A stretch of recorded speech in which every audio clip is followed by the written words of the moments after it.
Fala investidores, sejam muito bem-vindos ao canal Planileiro Investidor. Eu sou Adriano Costa e nesse vídeo nós vamos falar do relatório gerencial de novembro de 2022 do fundo Cadif 11, é um FII Infra gerido aí pela Quineia. Então a gente vai ver como é que está aí a performance do fundo, né? Referência agora a novembro, o que a gestão está fazendo, qual a perspectiva aí de proventos, né? Então fique conosco para você saber informações do Cadif 11, que tem caído inclusive o valor de mercado. A gente vai ver também isso aqui. Tá ok? E se você gosta desse tipo de assunto, FII Infra, Fundo de Investimento Imobiliário e Fiagros é o principal assunto aqui no canal. Se inscreva aí, ative as notificações, deixe o seu like, é tudo de graça e você ajuda bastante a gente aqui no canal a disseminar nossas informações. E também eu vou deixar esse relatório na descrição do vídeo para você baixar, fazer uma leitura mais detalhada aí a posteriori, tá bom? Acompanhar a leitura com a gente. E também o nosso grupo do Telegram, o link também está na descrição do vídeo, se inscreva lá. Tem também muitos investidores lá que você pode conversar sobre esses assuntos, né? Principalmente de fundo de investimento imobiliário, Fiagros e FIINFRAs, que é o principal assunto aqui no canal. Vamos lá então, Cadif 11, relatório de novembro. Então tá aqui, é o Quineia Infra. Vamos ver aqui algumas informações importantes aqui, né, do fundo. Bom, o patrimônio do fundo é muito alto também, né, em relação aos principais FIINFRAs que tem hoje no mercado, que não são muitos, né, são muito, na verdade é muito escasso. Fiagro e FIINFRA ainda está em expansão no Brasil, né, mas apesar de o FIINFRA já ter algum tempo, né, já ter algum tempo, mas agora é que as informações aí estão chegando aos investidores, né, e o canal também tem esse papel de levar você outras opções, por exemplo, de fundos, né, de investimento que você pode fazer a compra no mercado, na Bolsa de Valores, e que ele é também isento de imposto de renda. E aí o governo não tem interesse em disseminar esse tipo de investimento porque eles não ganham nada com isso, né? Mas a gente contribui através desses fundos de investimento em infraestrutura no desenvolvimento do nosso país. Tá? Inclusive, o diferencial do FIINFRA é que além de você não pagar imposto de renda sobre os proventos, você também não paga sobre o ganho de capital na venda da sua cota, tá? É um diferencial em relação ao Fiagro e ao FI. O FII Infra não paga ganho de capital em cima da venda da cota, tá? E se você quiser ter um acompanhamento maior, uma consultoria maior, se torne membro do canal, tem lá um plano específico para se você quiser consultoria, tá? Então se inscreva lá e veja lá a área de membros também do nosso canal. Bom, o fundo ele tem 2,5 bilhões de reais de patrimônio, acho que se eu não me engano é o maior FII Infra aí do mercado, se eu não me engano, tá? O volume diário de negociações também é um dos maiores aqui dos FIINFRAs, né, que tem volume de negociação um pouco menor, porque é pouco anunciado, 2,1 milhões de reais por dia de negociações no mercado secundário ou na Bolsa de Valores. E a gente tem aqui ó, o valor de mercado, encerrou novembro a 126,78 e a cota patrimonial a 129,13, tá? Então teve um pequeno aumento agora em dezembro e teve uma queda interessante aqui, inclusive para entrada no fundo, para quem está pretendendo entrar, né? Ficou um pouco abaixo do valor patrimonial, o fundo que normalmente é negociado acima do valor patrimonial, outubro estava mais de R$ 130. E você também já pode acompanhar, ó, não é nenhuma propaganda, tá? Não ganho nada com isso, mas você pode acompanhar os Fiagros pelo Status Invest, né? Que é onde eu acompanho normalmente ali os FIINFRAs, tá? Tem aqui ó, a parte de fundos, tem os Fiagros e tem os FIINFRAs que você pode acompanhar. Tá, e o que a gente verifica aqui é que nos últimos 6 meses o fundo estava sendo negociado aqui acima dos R$ 135, R$ 136, né? Teve uma queda aqui a partir de agosto, né? Ficou sendo negociado a 132 aproximadamente, e agora teve uma queda maior aqui, 127, principalmente que nesse período, né, de deflação, né? O fundo tem algumas debêntures aí, né? Os FIINFRAs normalmente investem em debêntures. E nesse período de deflação o fundo caiu quase 5%.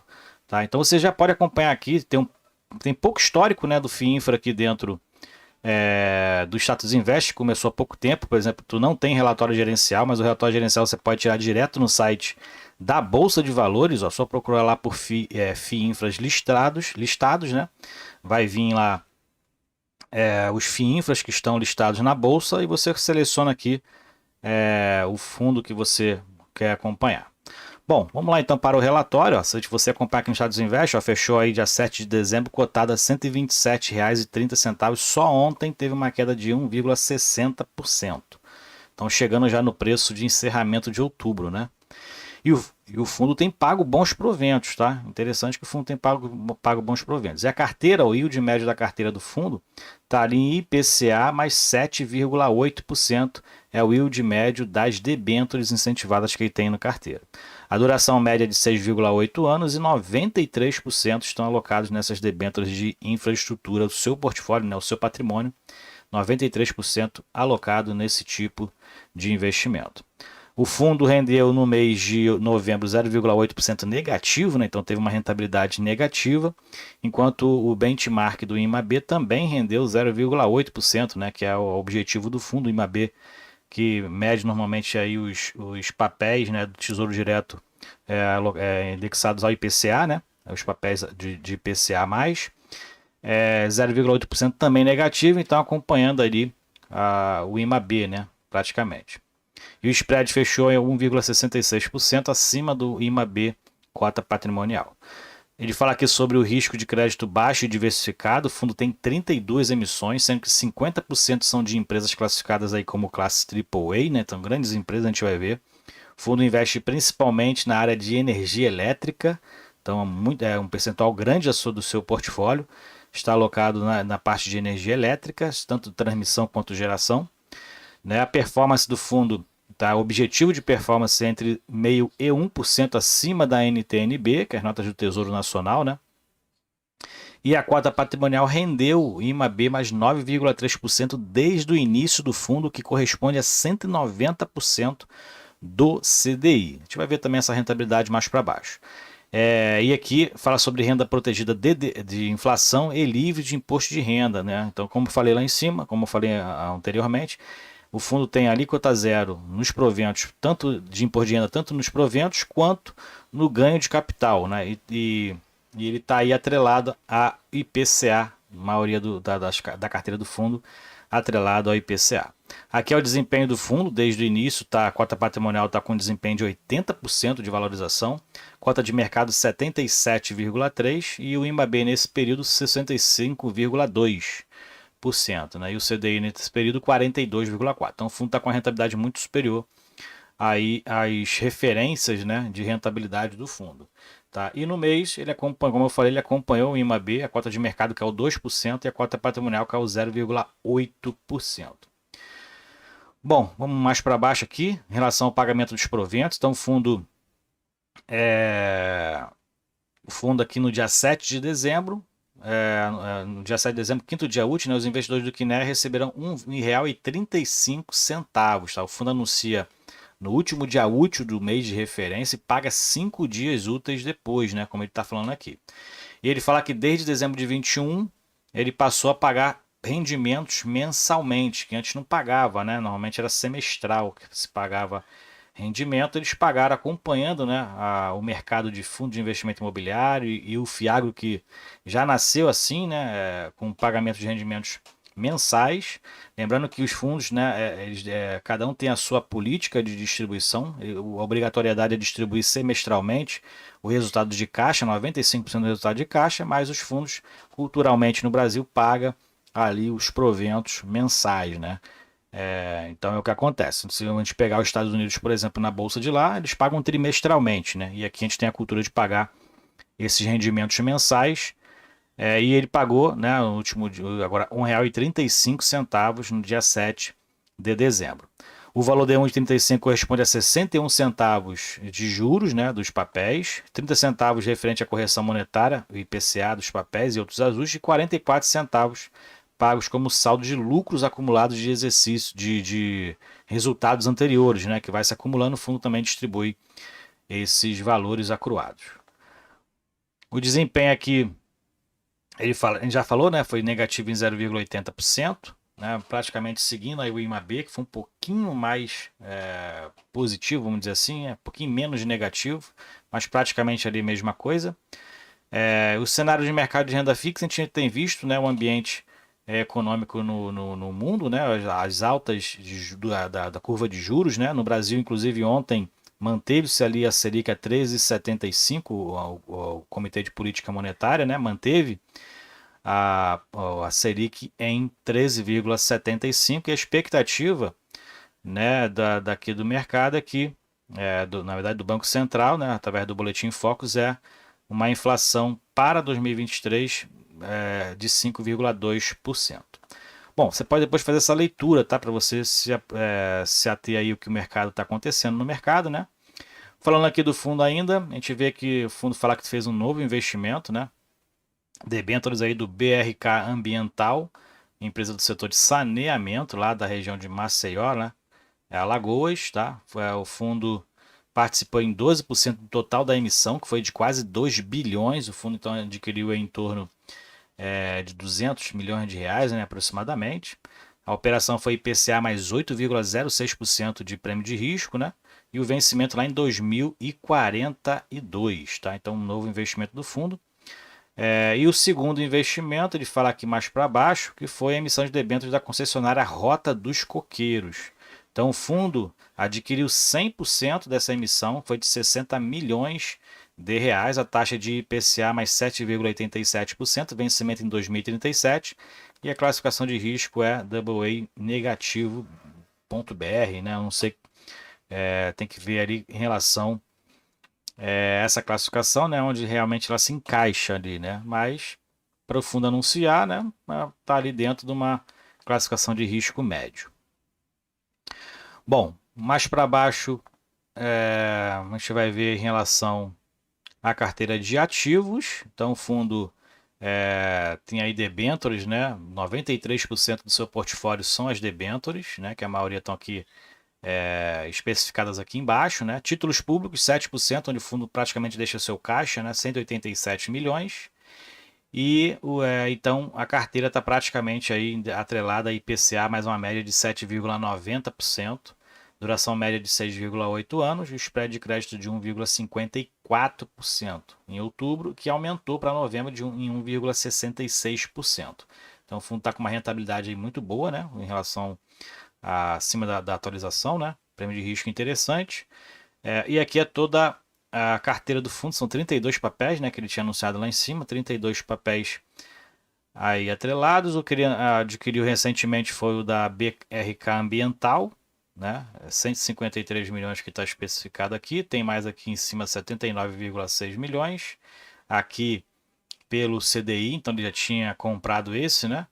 E aqui embaixo que é pelo IPCA, que ele comprou então recentemente. E dentro das alocações a gente verifica que 93% são debêntures, 7% são títulos públicos e a maioria, como eu falei, é do setor de energia, ó, transmissão, geração solar, geração eólica, geração termoelétrica. Pequeno percentual aqui em rodovia, em duas empresas, né?